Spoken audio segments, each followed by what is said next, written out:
Allah Tuhan itu nol. Buat apa ke Mekah Arab Saudi? Untuk apa ke Vatikan Roma Itali? Buat apa sholat? Untuk apa ke gereja? Bilangan-bilangan adalah sebagai dasar pijakan kita untuk menentukan arah agama kita. Dan berangkat dari sejarah-sejarah dari mana asal agama yang kita anut tersebut, maka singkat kata yaitu dari kitab para nabi, kitab Taurat, kitab Zabur atau Mazmur, dan kitab Injil. Di mana Injil itu diturunkan dengan bahasa Ibrani atau Latin, dan juga bahwa Nabi Isa atau Yesus itu lahir di Yerusalem. Namun agama Kristen sendiri itu disebar dan dikembangkan oleh St. Saulus atau Paulus, yaitu seorang bangsa Romawi, dan sebagai pusat kiblat umat Kristen pun sampai kini berada di Vatikan Roma. Dan kemudian bahwa Al-Quran diturunkan dengan bahasa Arab, dan tanah Arab atau Mekah sampai kini juga menjadi pusat atau kiblat umat Islam. Jadi, bilangan-bilangan yang kita munculkan terlebih dahulu adalah bilangan Latin, yaitu 0, 1, 2, 3, 4, 5, 6, 7, 8, 9. Demikian. Mengapa bilangan Latin yang dimunculkan dulu? Karena dari sinilah awal mula kitab suci Injil dan ajaran agama tersebut diturunkan. Kemudian bilangan-bilangan yang berikutnya yang kita gunakan adalah mengikuti bilangan Romawi, di mana bilangan Romawi adalah sebagai berikut: 1, 2, 3, 4, 5, 6, 7, 8, 9, 10. Kalau kita perhatikan bilangan Romawi tidak ada angka nolnya.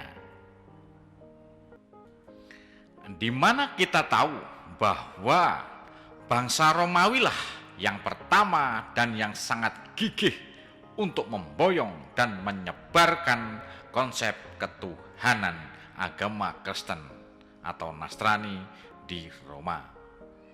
Alhasil, sampai kini menjadi pusat dan kiblat oleh umat Nasrani seluruh dunia yang dipimpin oleh seorang Paulus. Dan kemudian bilangan ketiga yang kita gunakan sebagai petunjuk adalah bilangan-bilangan Arab, yaitu sebagai berikut: 0 yaitu berupa titik, kemudian 1, 2, 3, 4, 5, 6, 7, 8, 9. Mengapa bilangan Arab? Kita tahu bahwa kitab suci Al-Quran diturunkan dengan bahasa Arab, dan sebagai pusat atau kiblat umat agama Islam adalah di tanah Arab, yaitu di kota Mekah atau Ka'bah.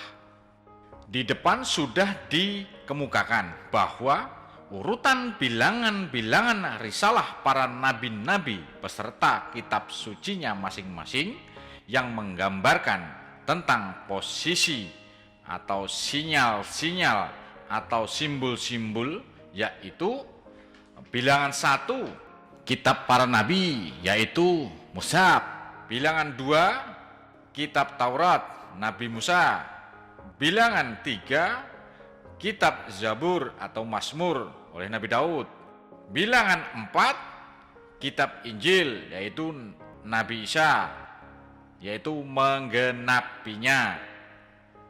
Bilangan kelima, kitab Al-Quran, yaitu Nabi Muhammad, kusempurnakan.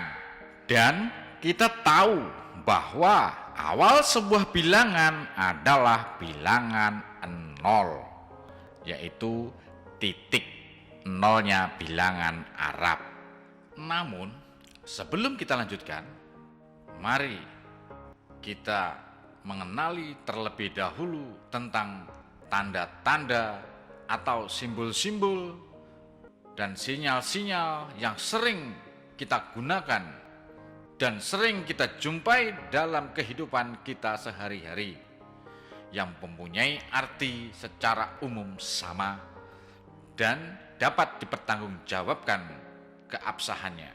Sebagai contoh adalah tanda seperti ini, seperti tambah. Nah, tanda ini mempunyai arti: satu, sebagai tanda tambah atau plus. Kedua, tanda ini dapat berarti palang merah. Ketiga, tanda ini menunjukkan ada perempatan yang sering kita jumpai dalam rambu-rambu lalu lintas. Dan yang berikut adalah tanda silang. Tanda ini sering kita gunakan sebagai simbol atau tanda perkalian. Kedua, tanda ini sebagai simbol atau 10 angka Romawi. Dan tanda ini juga merupakan sebuah pernyataan, sebuah jawaban yang salah. Biasa kalau salah, tandanya pernyataan itu seperti ini. Kemudian tanda huruf V. Tanda huruf V ini mempunyai arti satu, yaitu sebagai tanda perdamaian atau peace, biasa seperti itu.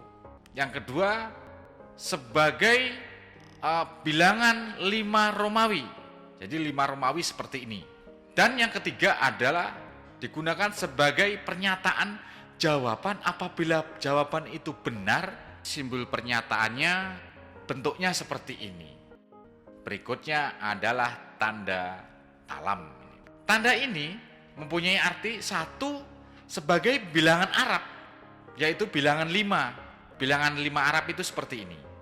Kedua, kalau tanda ini kita balik, biasa digunakan sebagai simbol atau tanda hati atau tanda cinta atau love. Kemudian yang berikutnya adalah tanda titik. Nah, karena sebagai pijakan pertama kita adalah tentang bilangan-bilangan, maka titik itu berarti atau mempunyai makna sebagai bilangan 0 Arab. 2. Digunakan sebagai tanda baca. Nah, dapat kita bayangkan seandainya sebuah tulisan atau bacaan tertentu, kalau seandainya tidak menggunakan tanda titik, saya kira tidak akan mempunyai arti dan makna apa-apa. Sebagai gambaran kita bahwa suatu tulisan atau bacaan agar mempunyai arti dan makna harus menggunakan titik. Begitu juga dengan kita manusia. Supaya kehidupan kita itu punya arti dan punya makna, kita harus menggunakan titik. Kita harus menggunakan Allah. Artinya kita mutlak harus membutuhkan dan bergantung kepada Allah. Dan yang ketiga, tanda titik dapat digunakan sebagai tanda tak terhingga dan seterusnya. Dan sudah dapat dipastikan bahwa tidak ada seorang pun di dunia ini yang mampu menghitung dan menghitung terhadap karunia dan ciptaan Tuhan itu yang titik.